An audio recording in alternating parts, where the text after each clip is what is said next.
یہ ایک راستہ ہے کہ جو میرا دل کرے گا میں وہی کروں گا، ختم، یہ اس کا راستہ ہے۔ ارأیت من اتخذ الہہ ہواہ، پیغمبر اسلام سے فرمایا خدا متعالی نے، کیا آپ نے دیکھا اس شخص کو کہ اس نے اپنی خواہشات کو اپنا خدا بنائے، معبود بنائے، یعنی اس کی پیروی کرتے ہیں، اس کی راہ پہ چلتے ہیں۔ تو ایک راستہ یہی ہے، انسان کسی شریعت کو نہ مانے، کسی بھی چیز کو نہ مانے، اپنی خواہشات کی راہ پہ چلے، وہ صراط مستقیم نہیں ہے وہ۔ تیسری خصوصیت یہ ہے کہ اس پر چلنے والے انسان کو راستے اور مقصد پر یقین حاصل ہوتا ہے۔ عرض کیا کہ مستقبل بیان ہوا ہے کہ تم اس میں بقول حضرت اللہ حسن زادہ عملی کی، یہ تم لوگ جو ہے دوسرے جنم میں ہے ابھی اس وقت، جو فرمایا کہ جو ہے ہم دوبارہ جنین بنے ہوئے ہیں، رحم دوم اس کو کہتے ہیں، پہلے رحم مادر ہے، اب اس کے بعد رحم دنیا ہے، یہاں سے ہم پھر پیدا ہوں گے عالم آخرت میں۔ بسم اللہ الرحمن الرحیم، سورہ حامد کی 6 آیت۔ اہدنا الصراط المستقیم، چند باتیں اس سلسلے میں عرض کریں گے آپ کی خدمت میں۔ اہدنا، یہ 2 کلمہ ہے، اہدی فعل امر ہے، ہدایت فرما، ہدایت کر، اہدی ہدایت نہ ہمیں، نہ مفعول ہے ہمیں، اہدنا ہمیں ہدایت فرما، کس چیز کی ہدایت؟ صراط المستقیم، الصراط المستقیم، ہمیں صراط مستقیم کی، مستقیم یعنی سیدھا، صراط مستقیم کی ہدایت فرما، یعنی سیدھی راہ کی ہدایت فرما، یہ ترجمہ ہے، صراط راہ، مستقیم سیدھا۔ تو قرآن مجید میں جتنی ہدایتیں ہیں، 2 قسم کی ہدایتیں خدا متعال نے ہر کسی کو دی ہوئی ہے، اور خصوصاً انسانوں کو، جنوں کو۔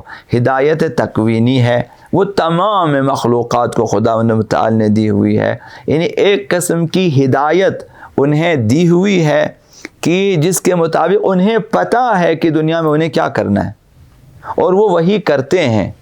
جیسے شہد کی مکھی کو خداوند متعال نے سکھایا ہے کہ دنیا میں آنے کے بعد کیا کرنا ہے، اس نے چھتا بنانا ہے، پھولوں پہ جانا ہے، رس لینا ہے، شہد بنانا ہے، یہ اس کا کام ہے۔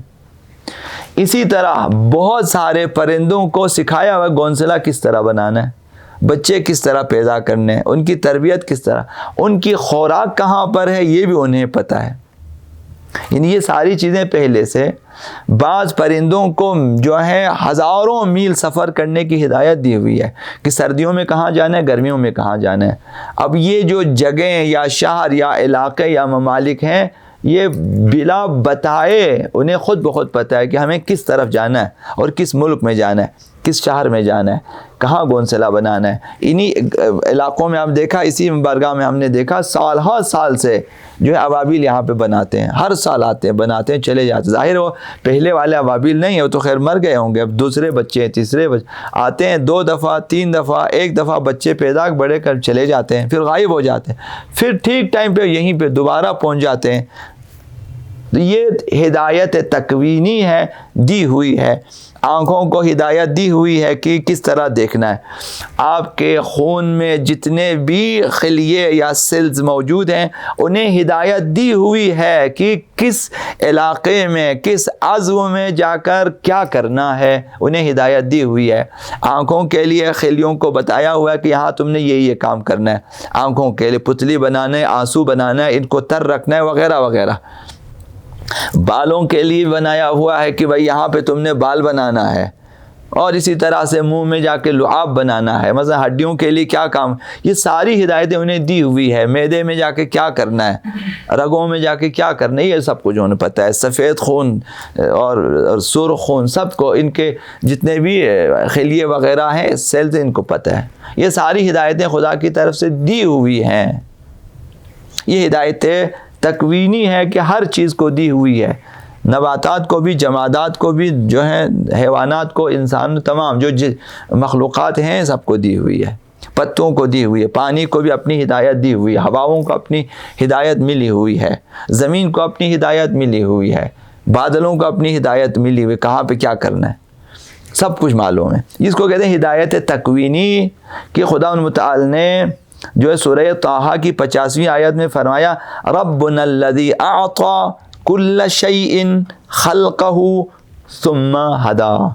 ہمارا پروردگار وہ ہے کہ جس نے ہر چیز کو خلق کیا اور پھر جو ہے خلقت کی نعمت دی ہے، خلقہ اس کی خلقہ ظاہری خلقت دی ہے، ثم ہدا پھر اسے ہدایت بھی دی ہے. تو ہر چیز کو ہدایت دی ہوئی ہے. پتھر اپنا کام کرے گا، لکڑی اپنا کام، پودے اپنا کام، جانور اپنا کام کریں گے، ہر چیز. تو یہ ہدایت دی ہوئی ہے.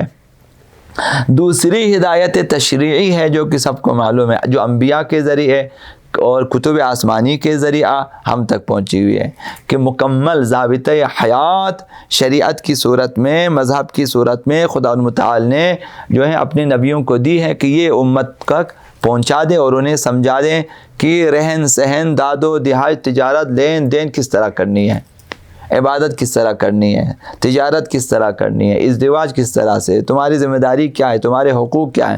یہ سارے شریعت میں بیان کی ہدایتیں تشریعی ہیں، قانونی ہیں. خدا نے قانون بنایا ہے کہ شادی اس طرح ہونی چاہیے اور لین دین تجارت اس طرح ہونی چاہیے، یہ تجارت حرام ہے، یہ تجارت حلال ہے. یہ قانون خدا متعال نے اصول بیان کیے، ہدایت تشریعی ہیں. ہمیں بتایا ہوا ہے کہ یہ اس طرح نماز پڑھنی ہے، اس طرح روزہ رکھنا، اس طرح زکوٰۃ دینی ہے. تو یہ دو قسم کی ہدایت ہے. اہدنا الصراط المستقیم میں پہلا کلمہ ہدایت ہے کہ ہمیں سیدھی راہ کی ہدایت، اور مراد ہدایت تشریعی ہوگی، باقی ہدایتیں تو خود بخود ملی ہوئی ہیں. اور دوسرا کلمہ یہاں صراط ہے. قرآن مجید میں 40 سے زائد مقامات پر صراط کا ذکر ہے، اور یہ اتنی کثرت سے ذکر اس لیے ہے کہ انسان کے لیے راستے کی ضرورت ہے.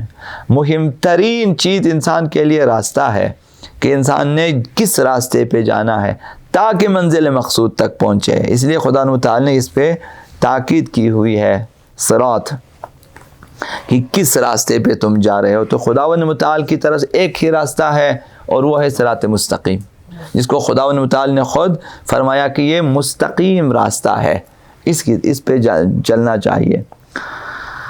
لہٰذا جو ہے انسانی شخصیت کے لیے، انسانی نجات و سعادت کے لیے ضروری ہے کہ جو اپنی راہ کا انتخاب کرے، کس طرح سوچنا ہے، کس طرح سمجھنا ہے، کس طرح عمل کرنا ہے، کس طرح آگے بڑھنا ہے، اس کے لیے کس راستے پہ عمل کرنا ہے. لہذا صراط دوسرا معنی وہ پل صراط ہے، جو قیامت کے دن ایک صراط نامی ایک جو ہے قیام گاہ ہے، جہاں توقف گاہ ہے، وہاں سب کو روکا جائے گا اور وہاں اس پل سے گزرنا ہوگا. تو جن کے لیے گزرنے کے جو ہیں گزرنے کی پرچیاں ملی ہوں گی، ان کے اعمال، ان کے ایمان وغیرہ کے حوالے سے کہ وہ گزر سکیں گے. جو نہیں گزر سکیں گے وہ گر جائیں گے جہنم میں. تو ایک معنی وہی پل صراط ہے. تو خدا تعالیٰ اہدنا الصراط المستقیم، سیدھی راہ، تو مراد پل صراط نہیں ہے، وہی صراط مستقیم ہے. جو صراط مستقیم پہ چلے گا پورے صراط سے بھی گزر سکے گا. انسان کے سامنے بہت سارے راستے ہوتے ہیں، کسی ایک کا انتخاب کرنا ہوتا ہے، اور خدا کا راستہ ایک ہی ہے، باقی سارے گمراہی اور کچراہی ہے. تو بہت سارے راستے ہیں انسان کے پاس. پہلا یہ کہ اپنی خواہشات کی راہ پہ چلے، راستہ ہے کہ جو میرا دل کرے گا میں وہی کروں گا، ختم. یہ اس کا راستہ ہے. ارأیت من اتخذ الہہ ہواہ، پیغمبر اسلام سے فرمایا خدا متعالی، کیا آپ نے دیکھا اس شخص کو کہ اس نے اپنی خواہشات کو اپنا خدا بنائے، معبود بنائے، یعنی اس کی پیروی کرتے ہیں، اس کی راہ پہ چلتے ہیں. تو ایک راستہ یہی ہے، انسان کسی شریعت کو نہ مانے، کسی بھی چیز کو نہ مانے، اپنی خواہشات کی راہ پہ چلے. اس صراط مستقیم نہیں ہے وہ. بس جو چاہے کھا لیا، جو چاہے کیا، جہاں چاہے گیا، مثلا یہ اپنی مرضی، یہ خواہشات نفسی ہے. دوسرا راستہ کہ لوگوں کی طرف اور جو ہے لوگوں کی خواہشات پہ چلنا، لوگوں کا کہنا ماننا، یعنی لوگوں سے کہیں کہ مجھے ساتھ لے کے چلیں، تم جس راستے پہ چلے مجھے بھی لے کے چلے، ان کی خواہشات پہ چلتے ہیں. لوگوں کی خدائی نہ، لوگوں کی خواہشات پہ چلتے ہیں، سرداروں کے مطابق چلتے ہیں، وزیروں کے مطابق چلتے ہیں، دوستوں کی راہ پہ چلتے ہیں، بیوی کی راہ پہ چلتے ہیں. کچھ لوگ ایسا ہے میرے ساتھ شادی کرو، تم کہو گے ہم کریں گے، ختم، اس کی راہ پہ چلتے ہیں.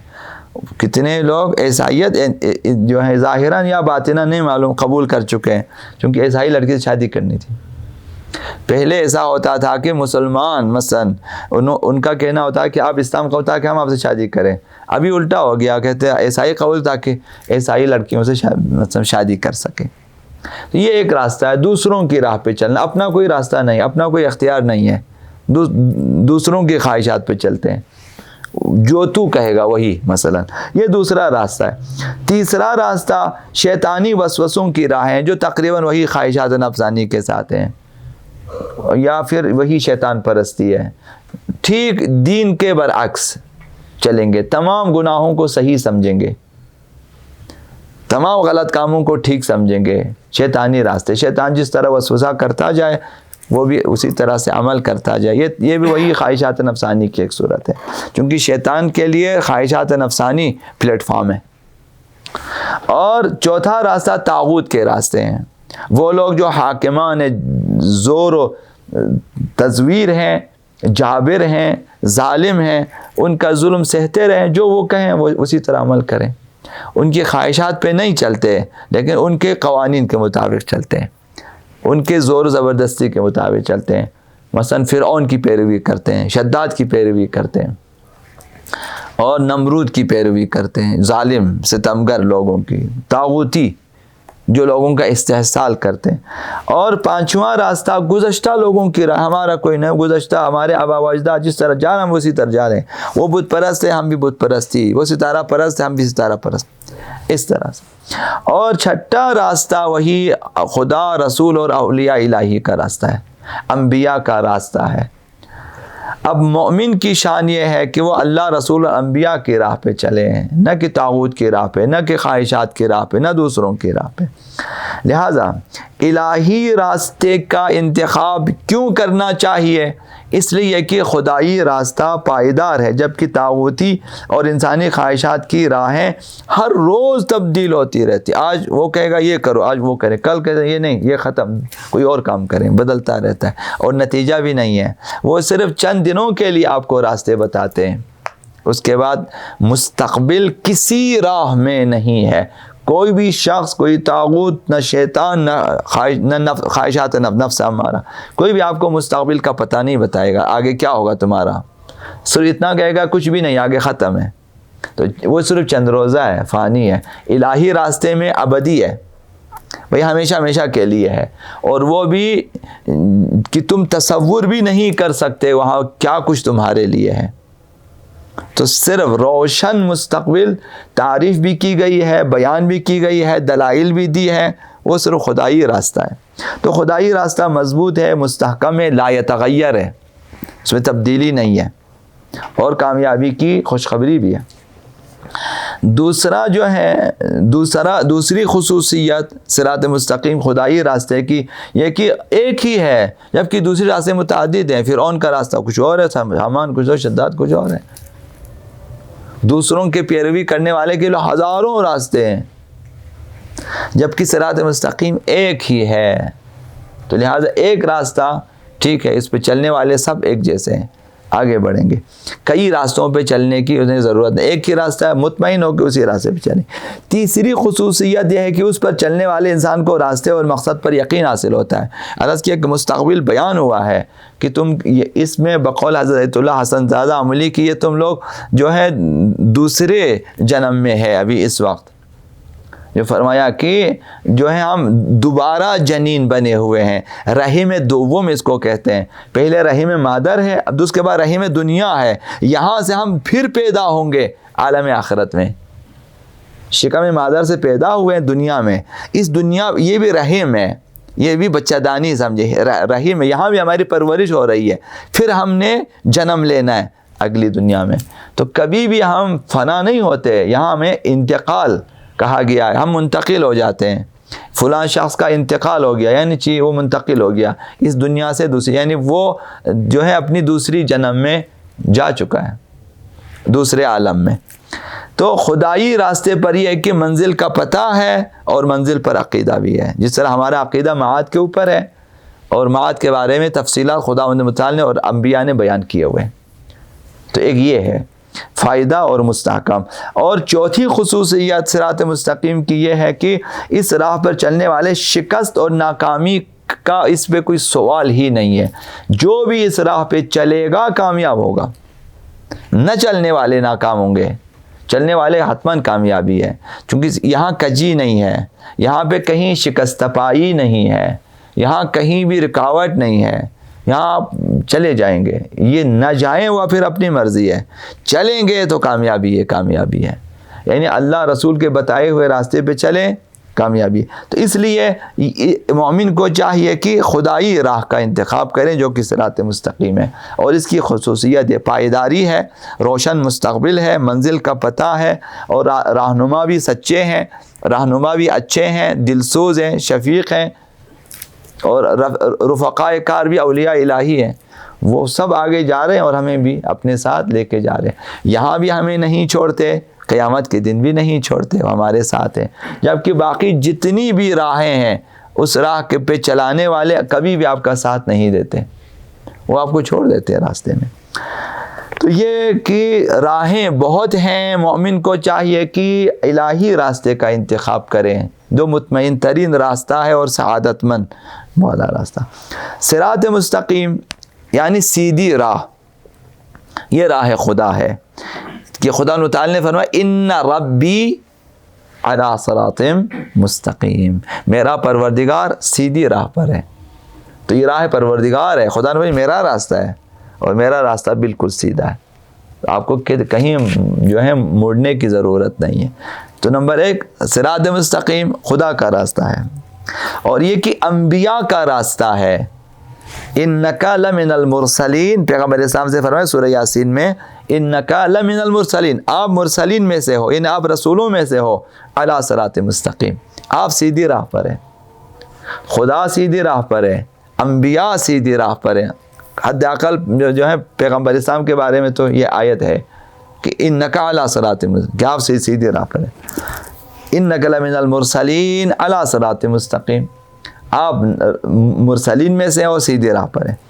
اور سیدھی راہ بندگی خدا کی راہ ہے، اس میں خداوند متعال کی بندگی ہے، کسی اور چیز کی بندگی نہیں ہوتی ہے. تو وَأَنِ اعْبُدُونِي، خدا تعالی نے فرمایا اور میری عبادت کرو، میری بندگی کرو. هَذَا صِرَاطٌ مستقیم، کہ یہ سیدھی راہ، بس اللہ کی بندگی کرنی ہے، یہی سیدھی راہ ہے. چوتھی خصوصیت سیدھی راہ خدا پر توکل اور بھروسے کی راہ ہے. یہاں پر آپ سے کہا کہ آپ بالکل مطمئن ہو کے چلو. وَمَنْ يَعْتَصِمْ بِاللَّهِ، جو خداوند متعال کا دامن تھامے، فَقَدْ هُدِيَ إِلَىٰ صِرَاطٍ مُسْتَقِيم، تو اس کی ہدایت ہو گئی صراط مستقیم کی طرح. اعتصام وَمَنْ يَعْتَصِمْ بِاللَّهِ، جو اللہ کو تھام لے، یعنی راہ خدا پہ چلے، صراط مستقیم اس کے لیے ہے. تو لہٰذا خدا پر توکل کرو، خدا پہ بھروسہ کرو، یہی سیدھی راہ ہے. سیدھی راہ ایک خدا کی عبادت اور اسی سے مدد لینے کی راہ ہے. اس راہ میں کرنا کیا ہے؟ ایک خدا کی عبادت کرنی ہے اور ایک اسی خدا سے مدد بھی لینی. اس بنا پر الصراط، یہ جو الف لام اس کے شروع میں لگایا ہے، پہلی والی آیت میں یکتا پرستی کے راستے کی طرف اشارہ ہے. جو اس سے پہلی والی جو آیت ہے اس کی طرف اشارہ ہے کہ ایاک نعبد و ایاک نستعین، ویسا یہ ساری چیزیں. تو اہدنا الصراط المستقیم، وہ راستہ جس میں آپ خدا کی اطاعت عبادت کرتے ہو اور خدا سے مدد لیتے ہو. تو آپ نے پھر دعا میں یہی کہا کہ اہدنا الصراط المستقیم، یعنی ہمیں اسی راستے کی ہدایت فرما. جو ہے الف لام میں عہد ذہنی ہوتا ہے. عہد ذہنی اسے کہتے ایک مطلب آپ کے ذہن میں ہے پہلے، اس کی طرف اشارہ کرنے کے لیے کبھی کلمہ کے شروع میں الف لام لگا دیتے ہیں. تو یہ الصراط، یہ ہے صراط یعنی راستہ، الصراط یعنی وہ جو میرے ذہن میں ہے، وہ کون سا جو پہلے آپ نے پڑھا، ایاک نعبد و ایاک نستعین، صرف تیری عبادت ہو اور صرف تجھ سے مدد لے لیجیے، اسی راستے کی ہدایت. یہ بھی ایک معنی ہے کہ ہمیں اسی راستے کی ہدایت کریں. سیدھی راہ کتاب خدا ہے. تفسیر مجموع البیان میں ذکر ہوا کہ ایک روایت کے مطابق یعنی سیدھی راہ یعنی قرآن مجید، یہ سیدھی صراط مستقیم یہی ہے، قرآن کے مطابق چلے. سیدھی راہ سالم فطرت کی راہ ہے، جو خدا متعال نے فطرت سالم انسان کو دی ہوئی ہے، فطرت دست نخوردہ، یہ سیدھی راہ ہے. چونکہ خدا پرستی انسان کی فطرت میں ہے، خدا شناسی انسان کی فطرت میں ہے، رہبر شناسی انسان کی فطرت میں ہے، معاد شناسی انسان کی، یہ تمام فطرت پاک ہے. قرآن نے یہی چیزیں بیان کی ہوئی ہے. انسان کو چاہیے کہ صراط مستقیم کے انتخاب اور اس راہ پر ثابت قدم رہنے کے لیے خدا سے مدد حاصل کرے، جس کی طرف جو ہے جس طرح سے بلب جو ہے وہ روشنی کے اصل منبع سے اس کا رابطہ ہوتا ہے، وہاں سے بجلی حاصل کرتا اور روشن ہو جاتا ہے. انسان کو چاہیے کہ خدا سے مدد لے لیں تاکہ خدا سے رابطے میں رہیں، تاکہ وہ آپ کو سیدھی راہ پہ برقرار رکھے. جس طرح ایک بلب روشن ہے مسلسل، چونکہ بجلی گھر سے پاور ہاؤس سے بجلی ملتی رہتی ہے، ہمیں بھی خدا کی طرف سے ہدایت ملتی رہنی چاہیے مسلسل، تاکہ ہم سیدھی راہ پہ رہیں. تو اس لیے آپ دعا کرتے اہدنا الصراط المستقیم، خدایا تو ہمیں سیدھی راہ کی ہدایت فرماتا رہے. ایک معنی یہ ہے کہ فرماتے رہے، مسلسل ہدایت دیتے رہیں ہمیں، تاکہ ہم صراط مستقیم میں رہیں. یہ ایک چیز ہے. سیدھی راہ پر رہنا مسلمان کی وہ واحد خواہش ہے جس کے لیے خدا متعال سے ہر نماز میں انسان دعا کرتا ہے. سیدھی راہ پر اہدنا الصراط المستقیم، صبح بھی، دوپہر بھی، شام بھی، فجر، ظہر، مغرب، عشاء اور باقی نوافل میں بھی یہی ایک دعا ہے، اہدنا الصراط المستقیم. تو مومن کی بہت ہی جو بڑی خواہش یہی ہے. تو یہ خدا متعال نے سکھایا، بھائی تمہیں یہ دعا کرنی ہے نماز میں، یہ سورہ پڑھنا ہے، سورہ میں یہ دعا اہدنا الصراط المستقیم، صراط مستقیم کی ہمیں ہدایت فرما. حتیٰ کہ پیغمبر اسلام ائمہ اطہار علیہم السلام بھی خدا متعال کی سیدھی راہ پر برقرار رہنے کی دعا، وہ بھی یہی سورہ پڑھتے ہیں، یہی دعا کرتے ہیں. تو سیدھی راہ پہ رہنا ہمارا نصب العین ہونا چاہیے. انسان کو چاہیے کہ ہر لمحہ ہر طرح کے کاموں میں خدا سے مدد مانگے، چاہے وہ راہ کے انتخاب کی بات ہو یا کام کے انتخاب کی بات ہو، دوست کے انتخاب کی بات ہو یا ہمسر کے انتخاب کرنے کی بات ہو یا کسی شعبے کا انتخاب کرنا ہو یا آپ کسی کالج یونیورسٹیز مثلا کسی بھی شعبے کا آپ نے کسی بھی تعلیمی شعبے کا آپ نے کرنا ہو، کسی خدا سے مدد لے لیں. خدا یہ میری مدد فرما، میں ڈاکٹر بننا چاہتا ہوں، میری مدد فرما، میں انجینئر بننا چاہتا ہوں، میں عالم بننا چاہتا ہوں، میں شادی کرنا چاہتا ہوں، مثلا بیوی کے انتخاب میں میری مدد فرما، نماز حاجت پڑھیں خدا یہ بہترین بیوی. تو آپ جائیں گے کسی اچھی بیوی تک پہنچیں گے، وہ اوکے دیں گے، یعنی خدا نے انتخاب کیا. اگر خدا پہ چھوڑو گے خداوند بہترین کا انتخاب کرے گا، اپنی طرف سے زبردستی نہ کریں. تو ہر کام میں خداوند متعال کی نصرت مدد لینی چاہیے.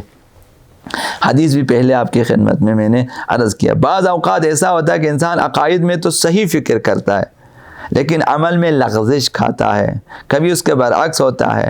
اس لیے ضروری ہے کہ انسان راہ مستقیم برقرار رہے، ہر لمحہ خدا سے مدد مانگے. بہت سارے لوگ اعتقادات رکھتے ہیں لیکن عمل میں جو ہے وہ سفارش اور نقل اور مثلا 2 نمبری وغیرہ پہ بھی بھروسہ کرتے ہیں. ان پہ بھروسہ نہ کریں، خدا پہ بھروسہ کریں تو ساری دنیا آپ کی ہو جائے گی، سب آپ کے لیے کام کریں گے. سیدھی راہ کے مرتبے اور مرحلے ہوتے ہیں، حتیٰ کہ ان کے لیے بھی ضروری ہے جو راہ حق پر ہیں، جیسے اولیاء الہی، ان کے لیے ضروری ہے کہ دعا کرتے ہیں اگرچہ وہ راہ حق پر ہیں پھر بھی دعا کریں اہدنا الصراط المستقیم. الذین اہتدوا زادہم ھدی، جو جن کی ہدایت کی گئی ان کی ہدایت میں اضافہ ہوتا ہے. لہٰذا ہمیشہ جب آپ دعا کر اہدنا ہمیں ہماری ہدایت فرما، تو پہلے کی ہدایت ہے مزید اضافہ ہو جاتا ہے، پھر ہدایت اور ہدایت اور ہدایت ملتی جاتی ہے. تو ہدایت میں اضافے کا سلسلہ جاری ہے. جو کوئی کہتا ہے کہ الحمدللہ رب العالمین الرحمن الرحیم، اس نے ہدایت کے کچھ مرحلے طے کر لیے ہیں، خدا کو پہچانا، خدا کی حمد کی، اور اسے خدا کو رحمان سمجھا، رحیم سمجھا مثلا، یہ ایک ہدایت ہو گئی. تو اب اس کی درخواست کرتے ہیں تو مزید اسے ہدایت ملتی آگے خدا متعال کے بارے میں اور دین و دین اسلام کے بارے میں. تو سیدھا راستہ وہی درمیانی اور وسطی راستہ ہے جس کے بارے میں آقا امیر المومنین نے فرمایا کہ الیمین والشمال مضلہ والطریق الوسطی ہی الجادہ، دائیں بائیں چلو گے گمراہی ہے، درمیان میں چلو یہی سیدھی راہ ہوتی ہے. تو انشاءاللہ العزیز کچھ اور چیزیں ہیں پھر عرض کریں گے آپ کی خدمت میں. تو یہ دعا اسی نیت سے خدا متعال کی بار ہر نماز میں کہ اہدنا الصراط المستقیم، ہمیں سیدھی راہ پہ ثابت قدم رکھ، مسلسل ہمیں ہدایت دے، کبھی بھی ہدایت کا سلسلہ کم نہ ہو تاکہ مزید ہمیں ہدایت ملتی جائے. پر محمد و آل محمد صلوات اللہ علیہ وسلم.